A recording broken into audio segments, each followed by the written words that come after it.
Doctrine and Covenants of the Church of the Latter-day Saints, carefully selected from the Revelations of God and compiled by Joseph Smith Jr., Oliver Cowdery, Sidney Rigdon, Frederick G. Williams, presiding elders of said church, proprietors, Kirtland, Ohio, printed by F.G. Williams & Co. for the proprietors, 1835. And so we see different names of the Church of Jesus Christ of Latter-day Saints, but it amounts to the same, right?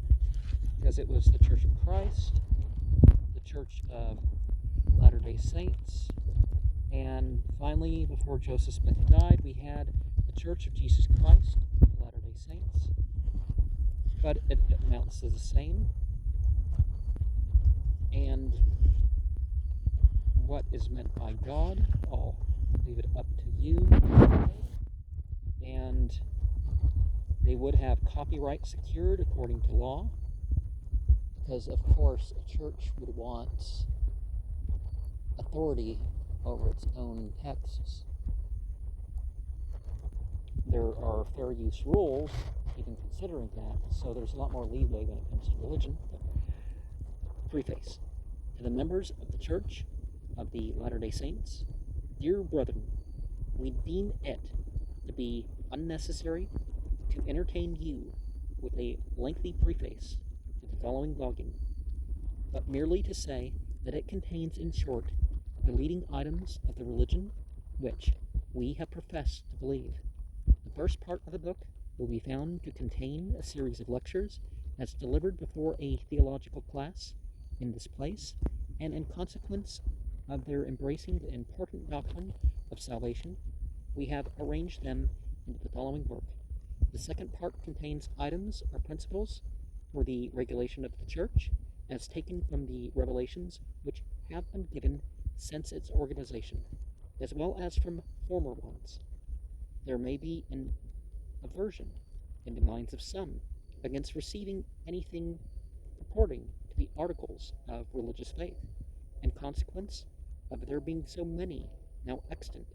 But if men believe a system and profess that it was given by inspiration, certainly the more intelligibly they can present it, the better. It does not make a principle untrue to print it, neither does it make it true to not print it. And there's certainly some organization or understanding of things. The Church, viewing the subject to be of importance, appointed, through their servants and delegates, the High Council, your servants, to select and compile this work. Several reasons might be adduced in favor of this move of the Council, but we only add a few words. They knew that the Church was evil spoken of in many places, its faith and belief misrepresented, and the way of the truth thus subverted. By some it was represented as disbelieving the Bible, by others as being an enemy to all good order and uprightness, and by others as being injurious to the peace of all governments, civil and political. We have therefore endeavored to present, though in a few words, our belief, and when we say this, humbly trust the faith and principles of this society as a body. We do not present this little volume with any other expectation than that we are to be called to answer to every principle advanced in that day when the secrets of all hearts will be revealed, and the reward of every man's labor be given him. With sentiments of esteem and sincere respect, we subscribe ourselves, your brethren, in the bonds of the gospel of our Lord Jesus Christ, Joseph Smith Jr., Oliver Cowdery, Sidney Rigdon, F.G. Williams, Kirtland, Ohio, February 17th, 1835. one of the things that we run into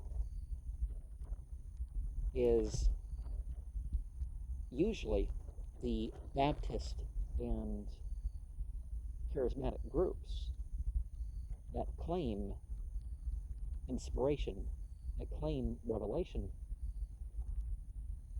they don't cement things in such a way